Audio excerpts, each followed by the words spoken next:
Welcome back to the Interview Prep Podcast, your go-to resource for acing GenAI and system design interviews. Today, we're diving into one of the hottest topics in modern AI engineering, AI agent architecture. We're going to break down tool use, the React pattern, multi-step reasoning, and planning. If you've been asked to design an AI agent system in an interview, this episode will give you everything you need. So let's start with the basics. What exactly is an AI agent? At its core, an AI agent is a system that uses a large language model as a reasoning engine to take actions in the world. Unlike a simple chatbot that just generates text responses, an agent can observe its environment, reason about what to do, and take actions using external tools. Think of it as the difference between a calculator and a robot that can pick up a calculator, use it, read the result, and decide what to do next. Let's talk about requirements first. When you're designing an agent system, you need to think about several key dimensions. First, what tools does the agent need access to? These could be APIs, databases, code execution environments, or even other AI models. Second, what's the latency budget? Agents that make multiple tool calls will inherently be slower than single-shot LLM responses. Third, how do you handle failures? Tool calls can fail, LLMs can hallucinate action plans, and the real world is messy. Fourth, what's your safety and guardrail strategy? An agent that can take real actions needs real safeguards. Now let's get into the architecture. The most fundamental pattern in agent design is the React pattern, which stands for reasoning plus acting. This was introduced in a landmark paper and has become the industry standard. The idea is elegantly simple. The LLM follows a loop. It thinks about what to do, takes an action by calling a tool, observes the result, and then thinks again about what to do next based on that observation. This think-act-observe loop continues until the agent has enough information to provide a final answer. Here's why this matters for interviews. The React pattern solves a fundamental problem. LLMs are trained on text, not on interacting with the world. By structuring the interaction as a loop of reasoning and acting, you give the LLM a framework to extend its capabilities beyond its training data. When an interviewer asks you about agent architecture, start with React. It shows you understand the foundational pattern. Let's go deeper into tool use. Tools are the agent's hands and eyes. A well-designed tool system has several components. First, you need a tool registry that describes available tools, their parameters, and their return types. This is typically provided to the LLM as part of its system prompt or through function calling APIs. Modern LLMs like GPT-4, Claude, and Gemini have native function calling support, where the model outputs structured JSON describing which tool to call and with what arguments. The tool execution layer is critical. You need to validate the LLM's tool call request, execute it safely, handle timeouts and errors, and format the result back for the LLM to consume. In production systems, this often involves a sandbox for code execution, rate limiting for API calls, and permission systems to control what the agent can access. Let's talk about a key interview distinction: single tool versus multi-tool agents. A single tool agent calls one tool per turn, which is simpler but limited. A multi-tool agent can call multiple tools in parallel or sequence within a single reasoning step. This is important for performance. If an agent needs to fetch data from 3 different APIs, doing it in parallel is 3 times faster than doing it sequentially. Now for the planning component. This is where things get really interesting and where you can differentiate yourself in an interview. Planning refers to the agent's ability to break down a complex task into subtasks and create an execution strategy before diving in. There are several approaches to planning.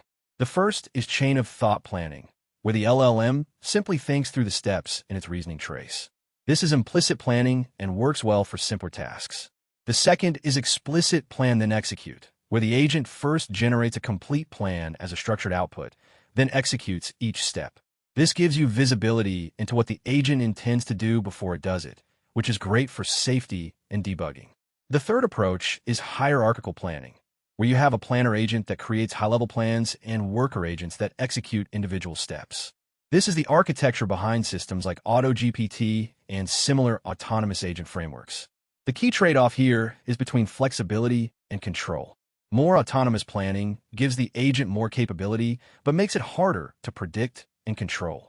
Let's dive into multi-step reasoning, which is really the heart of what makes agents powerful. Consider a task like find the cheapest flight from New York to London next Friday and book it. This requires multiple steps: understanding the date, searching flight APIs, comparing prices, selecting the best option, and executing a booking. Each step depends on the output of the previous one. The challenge in multi-step reasoning is error propagation. If the agent makes a mistake in step 2, every subsequent step will be wrong. This is why production agent systems implement several mitigation strategies. First, reflection, where the agent periodically reviews its progress and corrects course. Second, backtracking, where the agent can undo a step and try a different approach. Third, human-in-the-loop checkpoints, where critical actions require human approval before proceeding. Let's talk about the memory architecture of agents. Agents need both short-term and long-term memory. Short-term memory is essentially the conversation context, the growing list of thoughts, actions, and observations within a single task. The challenge here is context window limits. As the agent takes more steps, the context grows, and you might hit token limits.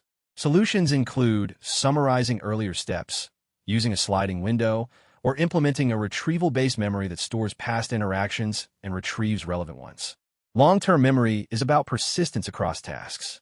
This typically involves a vector database where the agent stores and retrieves past experiences, learned facts, and user preferences. Think of it as the agent's personal knowledge base that grows over time. Now let's get into some advanced topics that will really impress interviewers. First, multi-agent systems. Instead of one monolithic agent, you can have multiple specialized agents that collaborate. For example, a researcher agent that gathers information, an analyst agent that processes it, and a writer agent that produces the final output. These agents communicate through message passing or shared workspace. The key architectural decision in multi-agent systems is the communication pattern. You can use a centralized orchestrator that directs all agents, a peer-to-peer model where agents communicate directly, or a Blackboard architecture where agents read from and write to a shared state. Each has trade-offs in terms of coordination overhead, flexibility, and debuggability. Second, let's discuss evaluation and observability. How do you know if your agent is working well? This is actually one of the hardest problems in agent engineering. You need to track metrics like task completion rate, average number of tool calls per task, error rate by tool, and end-to-end latency. Tracing frameworks like Langsmith, Phoenix, or OpenTelemetry are essential for debugging agent behavior in production. Third, consider the cost implications. Every LLM call and tool call costs money and time. A naive agent might make 20 LLM calls to answer a question that could be handled in 2. Optimization strategies include caching tool results, fine-tuning smaller models for common subtasks, and implementing early stopping when the agent has enough information. Let's do the whiteboard summary. If you're at a whiteboard in an interview, draw this architecture. At the top, you have a user input. It flows into the agent core, which contains the LLM and the React loop. Coming off the agent core, you have arrows to a tool registry, which connects to individual tools like Search API, Code Executor, Database, and Calculator. There's a memory component with 2 subboxes, working memory for the current context and long-term memory backed by a vector store. The agent core also connects to a planner module that can generate and revise plans. Finally, there's an output layer that formats the agent's final response back to the user. Draw feedback arrows showing the observation loop from tools back to the agent core. Now let's wrap up with the key phrases you should use in interviews. When talking about agents, say things like, the React loop provides a structured framework for interleaving reasoning with action. Use tool calling with structured outputs ensures reliable integration with external systems. Mention planning decomposition allows complex tasks to be broken into manageable, verifiable steps. Talk about context window management through summarization and retrieval prevents information loss in long-running tasks. Say multi-agent orchestration enables specialization while maintaining system-level coherence. And emphasize observability and evaluation are critical because agent behavior is inherently non-deterministic. The key takeaway for your interview: AI agents are not just LLMs with tools bolted on. They represent a fundamentally different architecture where the LLM serves as a reasoning engine within a larger system.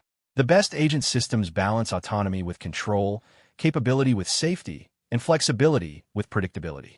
If you can articulate this at a whiteboard while drawing a clean React loop with tools, memory, and planning, you'll nail the agent architecture question every time. That's it for episode 2.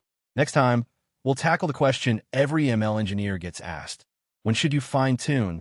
When should you use prompt engineering? And when should you reach for RAG? See you then.